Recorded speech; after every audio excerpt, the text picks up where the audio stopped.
When inspecting the living accommodations for the devotees, Prabhupada found spacious white canvas tents, one for men and one for the women, with fluorescent lighting inside. A large pandal tent stood in the center of the other tents, and the small tent in the rear served as a kitchen. Immediately surrounding the small compound were rice fields. The ground therefore was slightly moist, and the wet fields bred large mosquitoes, which emerged at sunset. Conditions were primitive, but many of these devotees were the same disciples who had traveled for a year and a half in India, sometimes living in dirty dharmashalas with bare rooms, and sometimes living in cold tents. The devotees had not come to Mayapur to be comfortable, but to serve Prabhupada. In future years, by the result of their efforts, many devotees will be able to gather comfortably in Mayapur in the spacious buildings Prabhupada was planning. Well aware that Westerners were unaccustomed to the austerities of living in India, Prabhupada wanted to provide facilities so his disciples could feel comfortable and be able to focus their stay in India on spiritual life without distracting inconveniences. Divine Grace, A.C. Bhaktivedanta Swami Prabhupada ki jai. Shikodanitaya Maya Purushashi ki jai.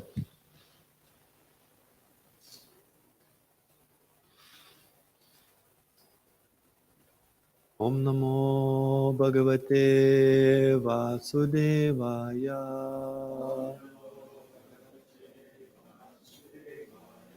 Om Namo Bhagavate Vasudevaya.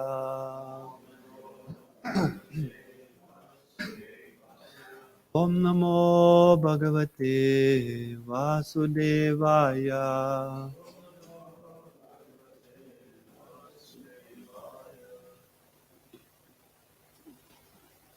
Reading from Grantaraj Srimad Bhagavatam, Canto 6, Chapter 14, text number 27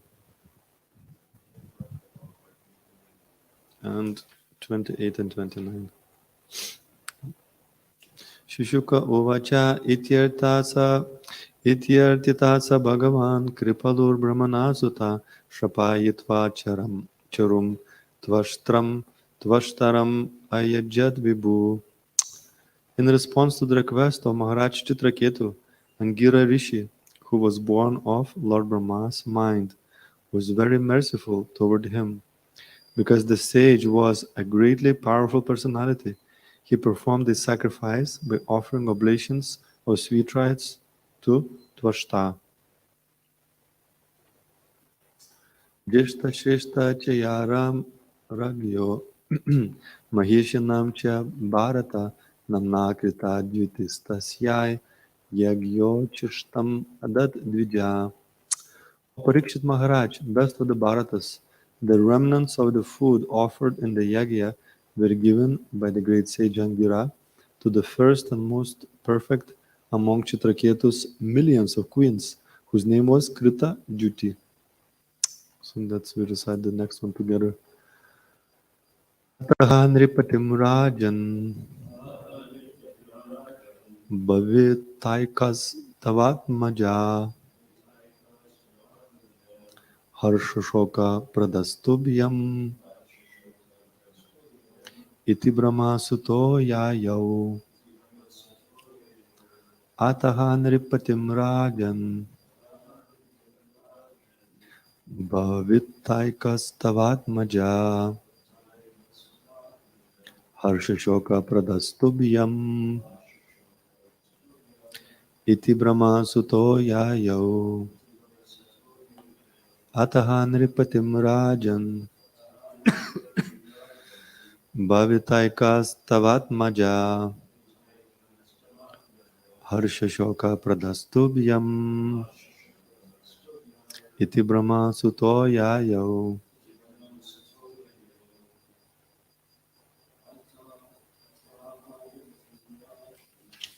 Nipatim Rajan Bhavitaikas Tavatmaja हर्षशोकप्रदस्तुभ्यम्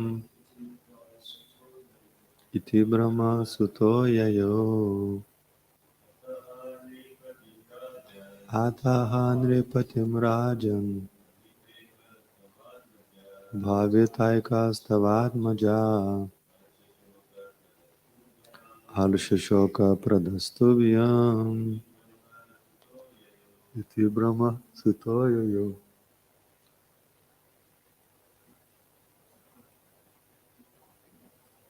अतः नृपतिं राजन् भाविताैकस्तवात्मजो हर्षशोकप्रदस्तुभ्यम्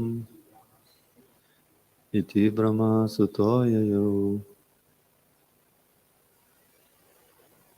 Vaishnavas.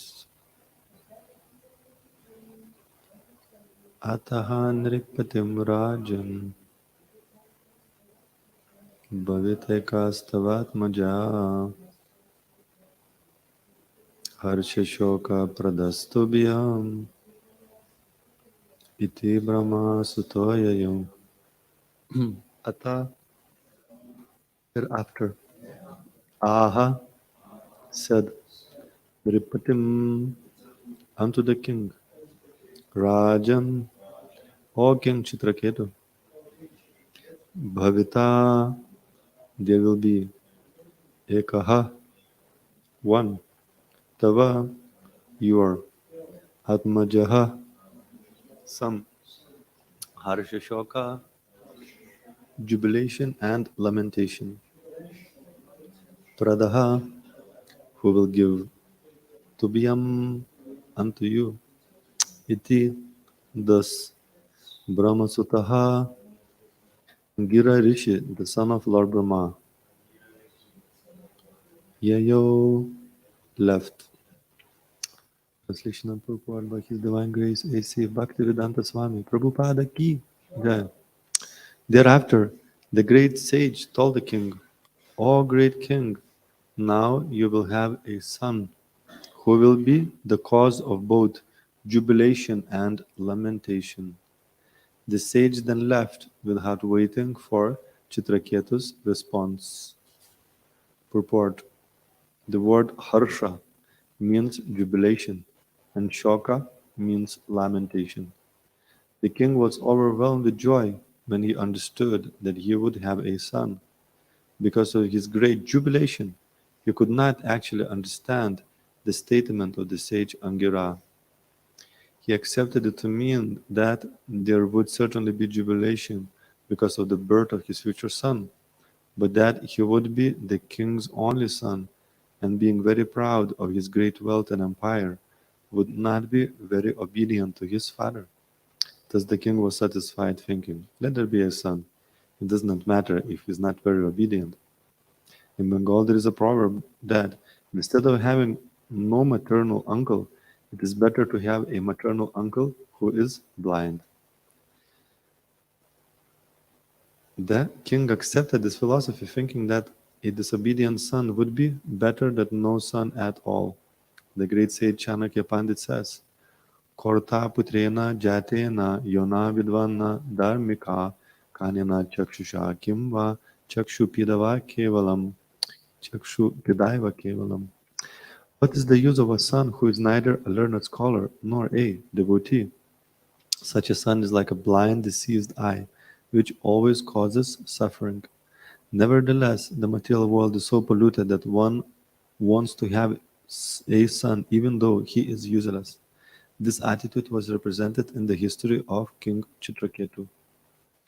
Om Jnanatimirandasya Gyananjanashalakaya Chakshurunmilitam Yena Tasmai Shri Gurave Namaha Shri Chaitanya Manobishtam Stapitam Yena Bhutale Swayam Rupa Kadamayam Dadati Swapadantikam Vandeham Shri Guru Shri Yutapada Kamalam Shri Gurum Vaishnavam Shri Rupam Sagrajatam Sahagana Raghunatam Vitam Tam Sajivam Sadvaitam Savadutam Parijana Sahitam Krishna Chaitanya Devam Shri Radha Krishna Padan Sahagana Lalita Shri Vishakam Vitamscha He Krishna Karuna Sindhu Dinabandhu Jagatpate Gopesha Gopika Kanta Radha Kanta Namostute Tapta Kanchana Gaurangi Radhe Vrindavaneshwari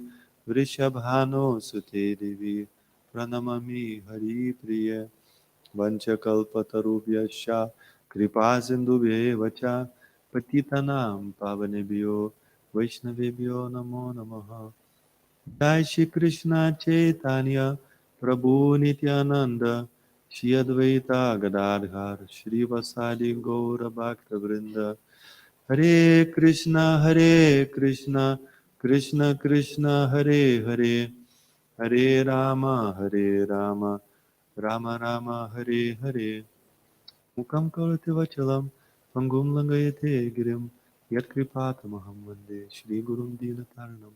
By the mercy of spiritual master, a man can see the stars, lame man can cross the mountains, and dumb man can speak eloquently. I offer my respectful obeisances unto Lotus feet of my spiritual master.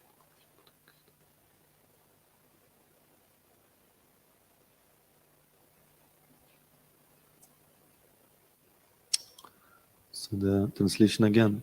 Thereafter the great sage told the king, O great king, now you will have a son who will be the cause of jubilation and lamentation. The sage then left without waiting for Chitraketu's response.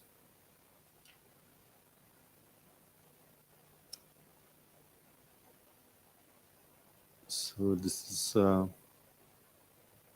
some ancient method of getting an offspring. Nowadays, there is like all sorts of things, people to do to get a son or child, rather, son or daughter. There are like various types of kind of medicinal ways of trying to fix the problem, and sometimes it's just not possible. No matter how much kind of medical intervention we can do, it may not be possible just to have kind of karmically or physically a karma manifesting on a physical platform, and some people just cannot have children. But the ancient method was to get the mercy of a saintly person or a sage, which kind of frees one from whatever karmic situation is there, because it was like important, especially for the king. It was like his great responsibility. So Chitraketu Maharaj was in this huge, massive anxiety, because in one sense, as a part of his job, is what is going to be the succession.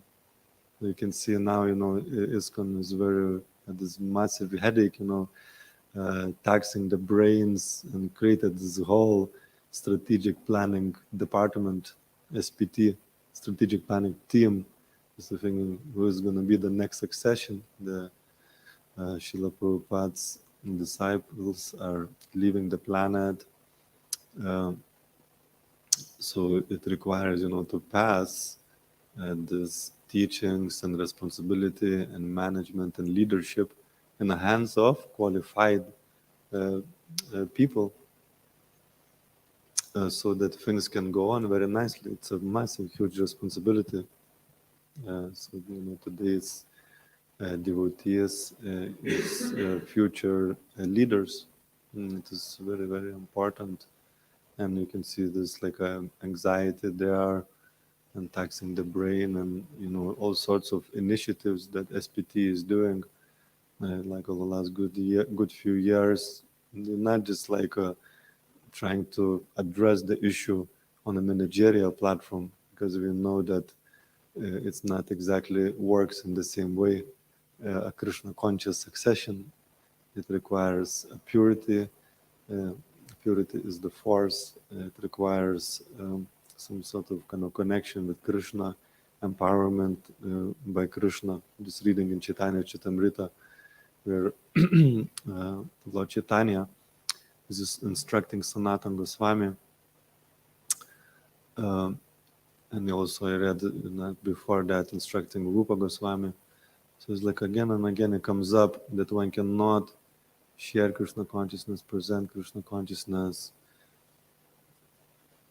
I would say in a sustainable way, because you always can do something, no doubt, you always can do something, but in terms of like in a really empowered way, just like he's speaking, Prabhupada speaking, actually one of the purport is speaking about this pure devotee who is so empowered and he can do this unbelievable things. That's what Srila Prabhupada did.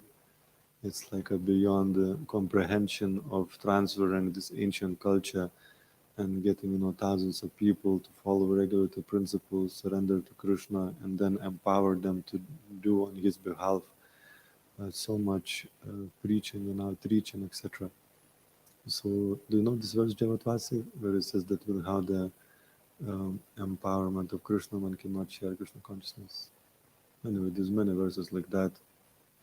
Um, so SPT is not only speaking on the kind of managerial platform, but also like just kind of trying to educate devotees in many ways, and including Krishna conscious connection itself with Krishna, so that we have this empowered spiritual leadership that is crucial for spreading Krishna consciousness efficiently and sustainably. So here is Maharaj Chitraketu is in anxiety. And now just going to have the system. Okay, there's a Guru Parampara. There is like devotees who kind of qualify themselves and they become prominent and etc. But that system, Vedic system, was hereditary. So actually, in terms of how you call it, kings, in terms of the management side of things, it was hereditary because guru disciple is there and it's not hereditary thing. But in terms of king and management, because it was this pure like if people were pure kshatriyas, like coming from generation after generation, then and although we know that offspring may not be kshatriya, but generally it would be, if the mother, father are pure kshatriyas, then it was like a super high likelihood, especially in different ages than Kali, because we know in Kali anything is possible, but in those ages, more pure ages, the offspring would be also like kshatriya. Although not in every case, there was some other kings that were horrible. What is the name of that person from whom's churning Prithu Maharaj was born? Vena. Yeah, Maharaj Vena was like absolutely horrible king. But he's speaking about general. So he was in this great anxiety how his kingdom gonna carry on. He was thinking about succession because he's very, very, very much cared for the people. And when you care for the people, you don't just think today, you don't just think tomorrow, but you're thinking for many years to come. How things gonna go on when I'm not here. Maharaj Chitraket is thinking, like, what about when I'm like whatever retire, or kings would often go to the forest and become vanaprasthas and etc. So when this happen, what's gonna be the next thing? And of course, there is some as well certain degree material attachment there and etc. So he was like a very, very distressed and freaking out. How's things gonna go on?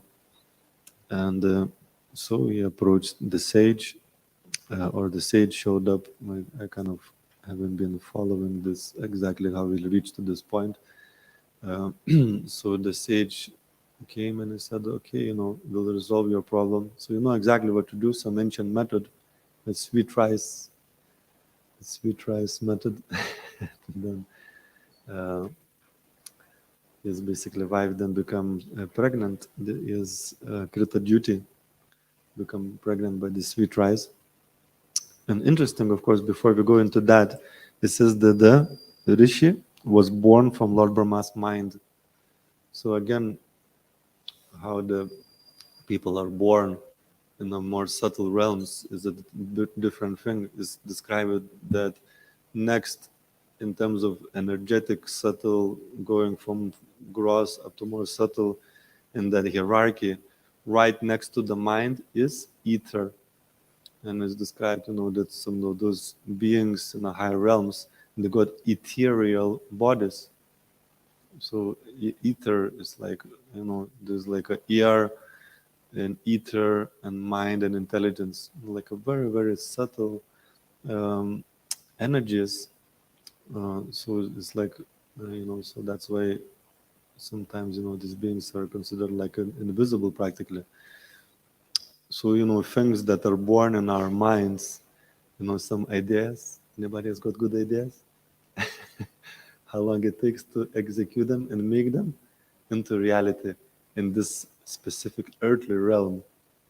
When your idea is born, it's like, wow, this is fantastic. But then you have to really, really sweat to bring the ingredients together and make it manifest. Or, or bird as well, it's also quite very gross in this material, the conception and all the things that are involved before that. And then, the 9 months, and then the baby is born into this gross physical, water, earth, fire, air, and all sorts of things. And then, a person is born. But, in the higher realms, there is not such a big gap between, the conception, and the birth of the object. And you can see in Brahma's, thing, like a lot of things was just born in his mind and immediately manifest. So there is no, because he's got ethereal body and he's got this, everything is functioning in a very, very subtle way. So whatever is born in a mind, many, many beings is just manifest and are born in that way. So many species actually were born in that way. It's like almost like this subtle program. Like nowadays we have apps and etc. where it's like has been programmed, and then various things you can do with it. So there's like many beings and rishis and sages were born in Brahma's mind, or then the other sages that are considered the progenitors of species. A lot of all that kind of some of the specifically were of such and such species and other of such other species. Everything is manifesting first in a subtle way, and then it becomes manifested more in a gross way. Just like a programmer, things are born in his mind, and then it gets programmed through various kind of software, and then you have things go work in a gross way, and then you have a factories where there is a software, then it picks up material elements and produces, machines and cars and tractors and boxes and all sorts of stuff. But it's all coming from more subtle into the gross. It works exactly in a material way, in a more subtle way, and ultimately in a spiritual way. Krishna being the fountainhead of everything, just by his desiring, everything is manifesting. Is such a unlimited potency, Parasya Shakti Vedaya Shuyate, that Krishna has simply by his desiring, things are just manifesting, and limited universes are coming out, and incarnations and expansions, etc., etc. And we just can observe things more in a gross way. And then in the lower planets, it's just an unbelievable struggle just to get a basic thing done, just to get fed and food. There's so much in hard work just to get some food on your table. So yeah, Gira Rishi was born from Lord Brahma's mind. So knowing those subtle laws, then to allow and facilitate, some birth of a baby in a non-fertile mother or father or combination of both is not a big deal. It may look like a miracle here, but when you really think about it a little bit deeper, it's not like difficult to at least theoretically understand that this is definitely possible or somebody who can function in a more subtle way. So rishi, they are like elevated souls who can, do certain things that is not possible for people who just absorbed in a gross material existence, because they gain a certain power over the material energy. But then with the fulfillment of desire, whatever it could be, you wanted to some offspring to run a kingdom, but also there's some material desire there involved. So was so the rishi, he said immediately, you fulfill the desire, but said this is gonna be the cause not only of jubilation, but it's gonna be the cause of lamentation. So either he knew the future, or maybe that was his mercy. And actually, that's why we have to be careful what we want ourselves. When we approach Krishna, we may have the specific certain desire. And I also read in Chaitanya Charitamrita recently that we approach Krishna with various desires. It can be material desire, and specifically material desire. Actually, the way how Krishna fulfills it is that with the fulfillment of the desire, also he fulfills in such a way, is described in the Shastras, that you don't want anymore. Whatever you get what you want, but in such a way that you don't want it anymore. So that means, like, Prabhupada says in Srimad Bhagavatam, is a pinprick in this material existence. So in general material energy, it works in such a way there's a struggle. But sometimes, that's why people not so inclined to approach Krishna.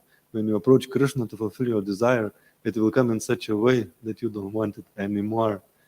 So there may be sometimes like, you get what you want, but actually it comes a lot of suffering and misery with the fulfillment of desire, or the very object that you received, that it is an object or, something, like people want objects or relationships or friendships, or, here is like a desire for son, and that rasa that comes between child and the parents and etc. Was desiring, to experience that rasa. Although he had a million of queens, he was unhappy because he wanted that relationship with offspring, and of course other things that already been mentioned. So yeah, that desire has been fulfilled, by the sage, but he said it's gonna cause you also lamentation later on.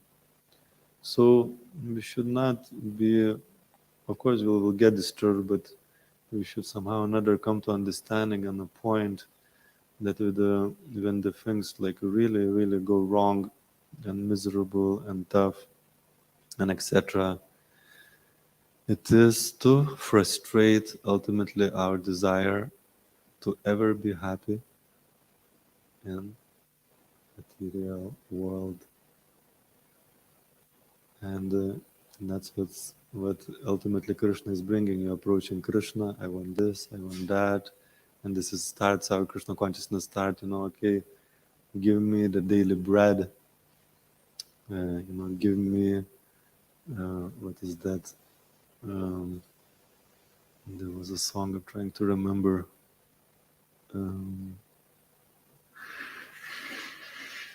Anyway, it's something within the lines, give me the house near the sea and my son a PhD, something like that. So people approach and with these desires, Supreme Personality of Godhead. But with all those things, it comes some sort of pinprick that is not gonna last, or this very thing that you desired, it may cause so much misery, so much suffering, so much struggle, and etc. It can frustrate us so much that we don't want it anymore. And you can see, like in a Shastra, you can see in our own personal life, if you look in our Krishna consciousness, the various desires we had and various expectations and hopes, and that is going to make us happy. May get some, a little bit of happiness or for over some short periods of time, which obviously can last, between a few moments. up to a few years, but in due course of time, it causes a misery. And with the degree, we also enjoy those flickering moments, whatever they may be. To the same degree, we suffer when they are gone. So this is material world. We become very attached to whatever the fleeting bits of happiness or some expectation of happiness is another thing. Um, there is a happiness, but there's also expectation that happiness gonna come in some shape or some form, hope for it, and etc. And that desire is not fulfilled, become very frustrated, unhappy, and etc. So this Chitraketu Maharaj, he really wanted his son. The son was born later on, and then other queens become very envious of the situation, of the especially the queen that was very fortunate because he just completely forgot all the other million of queens, and they were just spending all this time and to this one queen, and the other queens just poisoned the boy. So to the very same degree that king was so jubilant, was so happy, and so much kind of hoping for the beautiful future and etc. To the very same degree, he became completely frustrated, unhappy, and miserable. However, with that frustration, then the sages showed up again with that frustration, with that unfulfilled or frustrated desire, or desire being fulfilled, but later on, this things just going, 180 degrees opposite of what you were hoping and planning. And that frustration, that misery, it becomes the seed of self-realization.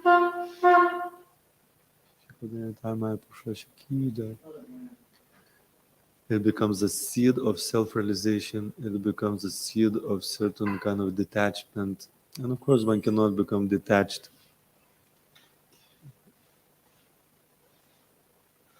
One cannot become detached this kind of artificially, because so many people get frustrated and then they, say, okay, never again. Say, never again I'm going to do this. And then, if you look like on a weekend, even on Sunday, wake up with a hangover, I think never again I'm going to drink until the next weekend. But it's that seed, that potency is there, on Monday, you may meet a devotee and you find some higher level of happiness, chanting Hare Krishna, get a book in the town and etc. And that frustration could lead you potentially to self-realization and finding a higher happiness, from which you kind of no longer then you're able to restrain yourself from doing this thing that actually has caused you so much suffering, will cause you so much misery.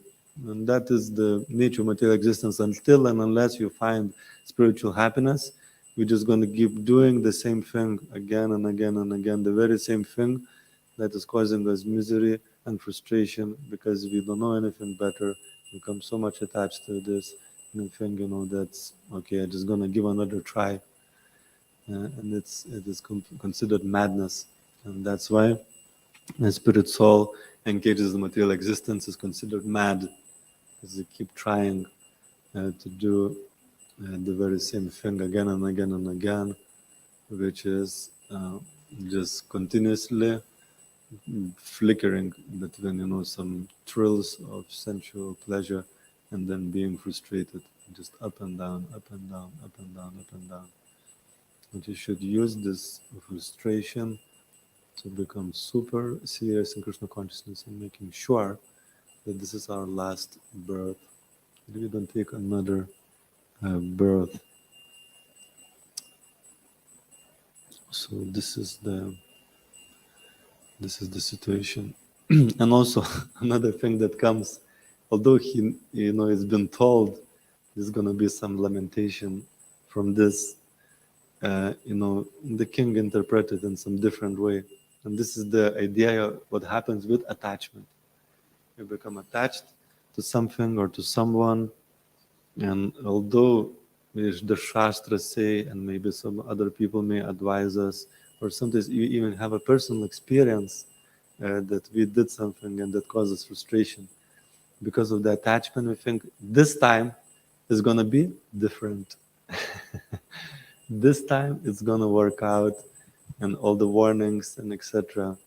Just like, there was like a situation, I think I mentioned before, my father, um, like in Lithuania, the way how people get a new car is not necessarily you buy a new car, but you buy a car that it had an accident in, United Kingdom or Europe, somewhere, Germany, and then the car is like 80% cheaper, and then it gets imported in a third world country like Lithuania and gets fixed, and then it gets sold, obviously cheaper, and they not necessarily cheat you, or sometimes they do as well.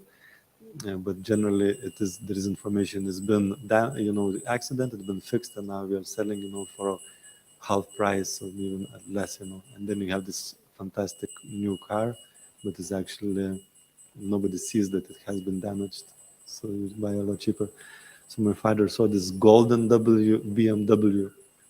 It was the golden color, um, and he knew it was damaged and etc. But it was getting fixed, and the guy who was fixing it said to father, actually, it has some problem in electronics.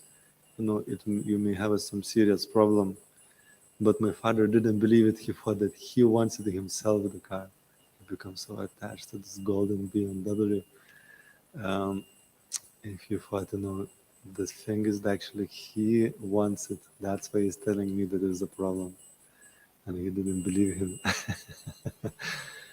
So then he bought it, and actually it was this electronic problem. And my father was completely frustrated.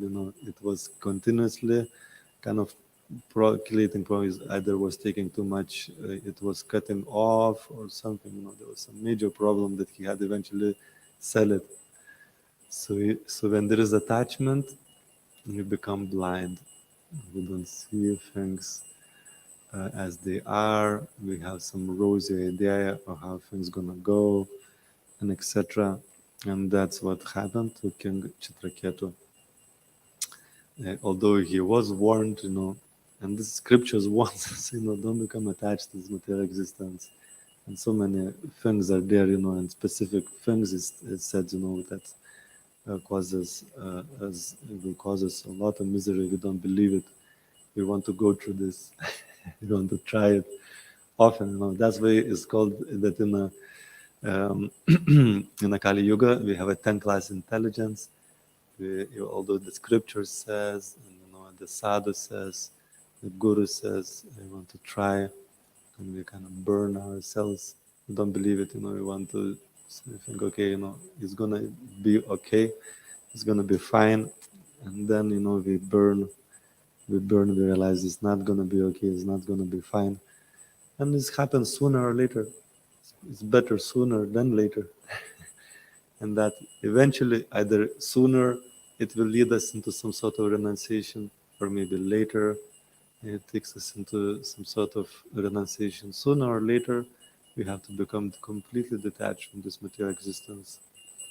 And we only realize only Krishna can make us happy, and there's nothing else can make us happy. Nothing in this material existence can make us permanently happy.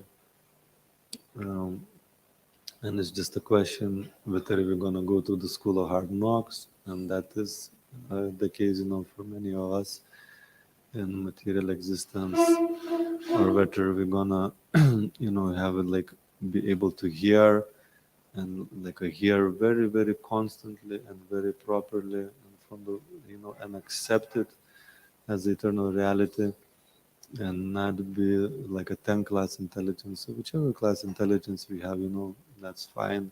Whether it's a first-class intelligence, we hear it, don't do it, or whether 10-class intelligence, we're gonna keep again and again do it. Maybe many, many births, but why?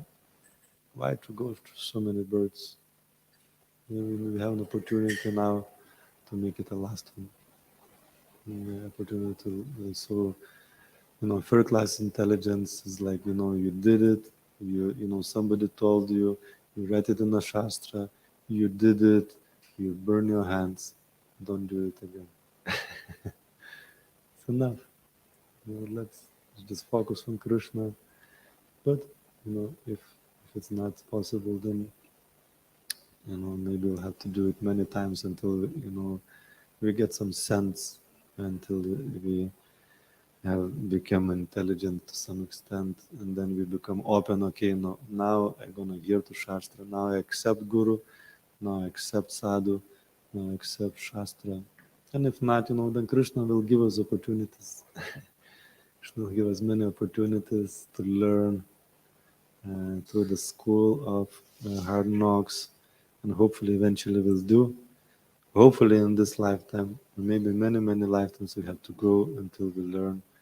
But sooner or later, bahunam janmanamante gyanavan man prapadete. Vasudeva samam iti samahatma sudurlabha.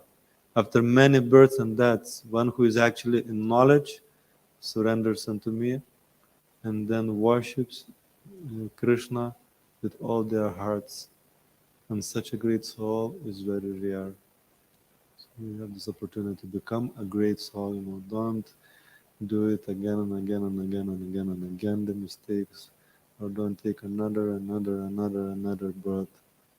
Just hear from Srila Prabhupada, hear from Srimad Bhagavatam, have the personal experience of suffering and misery, how much unlimited misery this material existence can cause, and sometimes it's beyond comprehension, and just like really surrender to Krishna, surrender to Srimad Bhagavatam as our life and soul. And, don't expect that anything in this material existence will make you happy. It will not. It will never make you happy. Just accept it somehow or another. Come to the point of this acceptance of reality that the scripture and the guru and the sadhu is hammering in our Kali Yuga brain.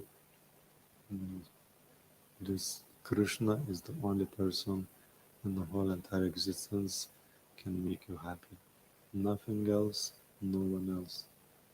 Are there any questions or comments on this points? Yes, please. Thanks for this idea that the realization that nothing can make us happy in the material world. I presume when we come to a more advanced stage, when we have genuine attraction for Krishna,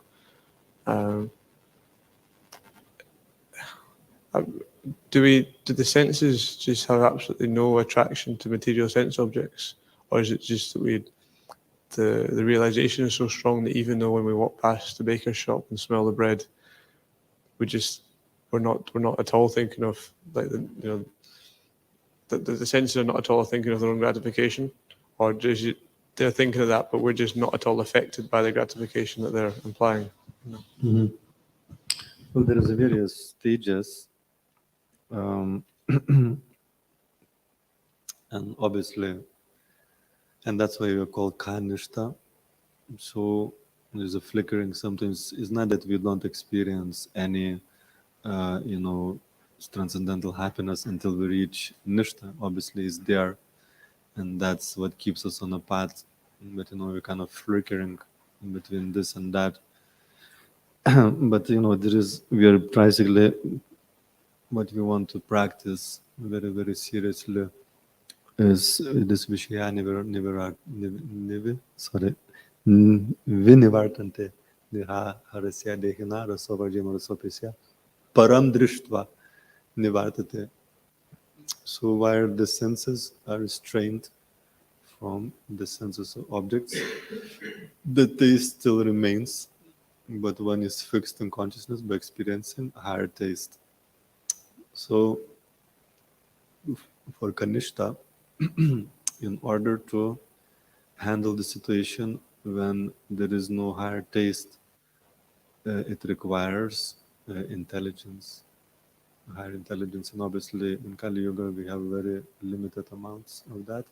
So therefore it requires a constant input from Shastra, from Sadhu, and from Guru. And this one of the most, that's what Prabhupada so much emphasized for us, um, this reading, studying of scripture, attending Srimad Bhagavatam, is because we constantly feeding us with intelligence. So like, today in Srimad Bhagavatam we're hearing, but as soon as we leave, go through the door, you probably, the moment later, you think, oh, I'm hungry. Or maybe already thinking I'm hungry, and therefore it's no more, feeding your intelligence. You're just thinking, okay, when is the breakfast? When this class going to finish? Uh, so this challenge is constantly there. So we have to constantly um, remind ourselves intellectually. And so that's one thing. Intellectual feeding, it must be there in order to remain fixed in consciousness. Then there is senses are pressurizing because of the attachment. Then you may have, if the pressure goes really strong, you may have to increase your sadhana. You have to increase it, and don't be shy to do it. And if we are in a position of a mentor, we should encourage a person who is struggling to do something extra according to in the specific individual. It could be different things. Increasing reading, increasing chanting, doing more harinam or something like that, to get a taste. And then another thing is then absorption in your service, and becoming like finding, from your authority the service you can do, and then become absorbed in it, giving like a heart and soul. And of course, very, very special services to share Krishna consciousness, because then that's Lord Chaitanya becomes pleased, Srila Prabhupada is pleased, Guru Parampara is pleased. So you getting some bits of mercy that can help you to get some shortcuts in terms of your attachment, in terms of your lack of taste, in terms of lack of intelligence, in terms of being, like 10 class intelligence. You start getting some shortcuts, and Krishna's mercy, where you can surpass, certain stages, so you may make a little quantum leap in your Krishna consciousness, and because of that mercy that you receive. And that's why after marathon is so important. After getting a lot of mercy, it's important to really absorb in a sadhana, because you kind of accumulate a lot of mercy, but in order to access it, then you have to access it again through the hearing and chanting, because that mercy may be there. Because I've seen devotees who perform many sacrifice and minimize their sadhana throughout the marathon, but if they don't take opportunity, or they're not giving opportunity for extra sadhana, I've seen it, you can shift from this transcendental, ecstatic, blissful stage of marathon mercy into tamakuna. As ex-person experienced it and seen it in other devotees who did like a super well in a marathon, and then suddenly shifting into tamaguna and having some problems after that. So you have to access the mercy through a strong sadhana, and so it has to be there, very regularly. And then eventually there is some purports in the Bhagavad Gita and many verses which I don't know by heart, where it says the senses become like a smashed, like a snake whose venomous thing has been removed. So eventually they kind of become pacified and steady, and then eventually the mind, who's been your worst enemy, as we read in 6th chapter, it becomes your best friend, because your friend, because it becomes attracted to Krishna. The mind eventually loses its faith and attraction in sense objects. But even, of course, it still comes up with stuff, but the intelligence is very strong, and the taste is very strong. It's like Maharaj Bharat. He was screamed on, the Maharaj Raghunatha screamed at him, "What you doing? What were you walking?"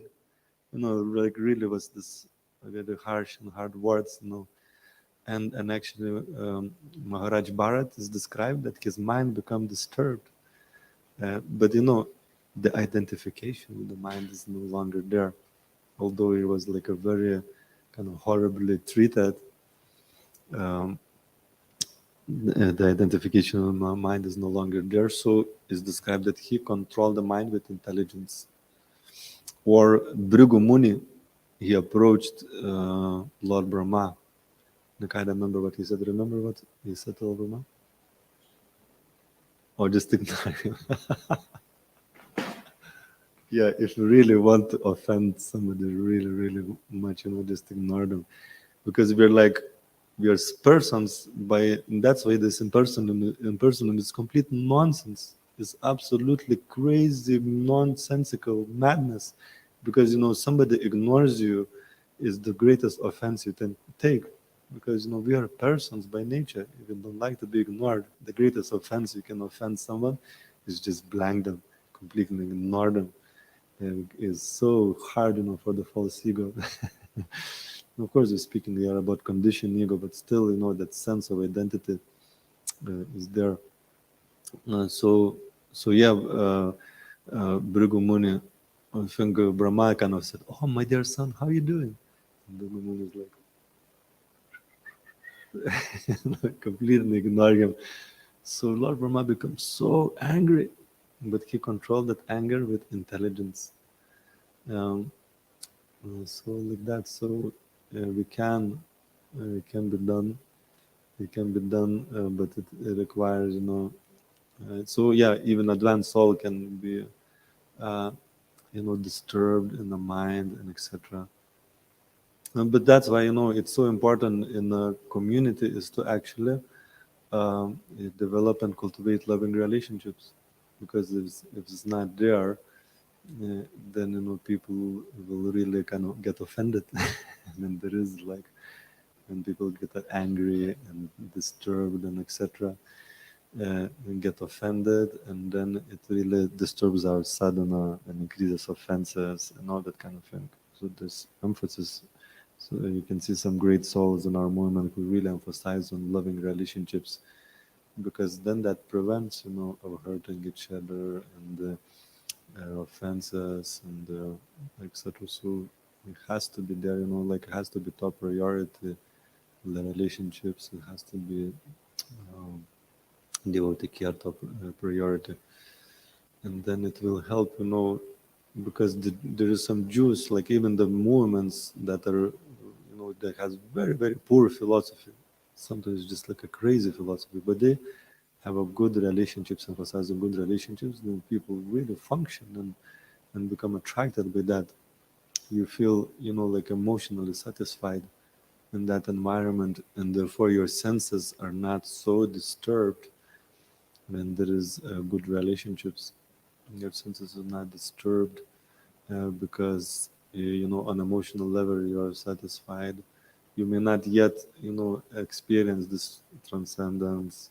You're not yet experiencing the loving relationship with Krishna that doesn't, nothing else matters in that situation, but you're experiencing um, some relationships with devotees. Is a nice prasadam. And of course, within that environment, we're trying to do lots of hearing and chanting. So eventually, that attraction sparks to Krishna.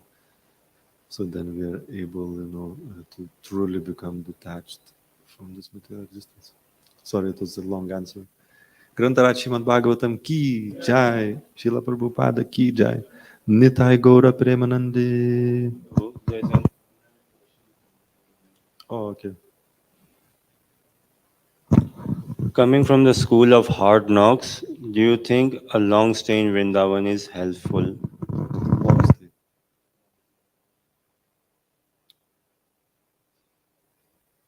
No, not a long stay. Prabhupada didn't recommend a long stay in Vrindavan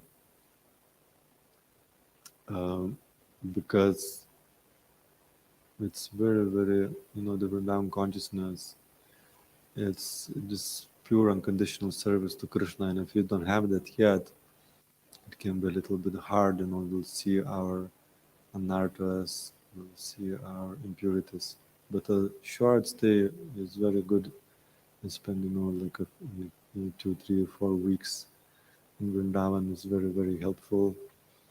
But we have to not do it just like just some sort of holiday trip. The real purpose of going to holy place is to meet holy people. So even you find, that even living, of course, like, our temples and etc. Prabhupada said this also Vrindavan. You can see, some people are not able even to, they're not just ready yet to live in a spiritual community. So it's good just kind of to come and go and spend some time, and also, but most importantly, to hear from saintly people. Uh, and that will awaken those, especially who have a higher taste, who have a realization of Krishna conscious philosophy and living it. So that's the purpose of pilgrimage. That is the purpose of visiting holy place, is to get that inspiration, get that wisdom, and then come back to whatever our situation is, and then apply it, and then live it, and then practice it. Like that, and then when our heart becomes truly purified, depending, Vrindavan is definitely quite intense place to live, so it requires a very high degree of purity to stay there, and then living in our communities also requires a certain degree of purification. Is not necessarily for everyone, but it also can be done. So I hope that answers the question. ग्रंथराज Shrimad Bhagavatam की जय, श्रील प्रभुपाद की जय, निताय गौर प्रेमानंदे, His Grace Raghunatha Bhatta Prabhu ki. गौर भक्त वृंद की जय.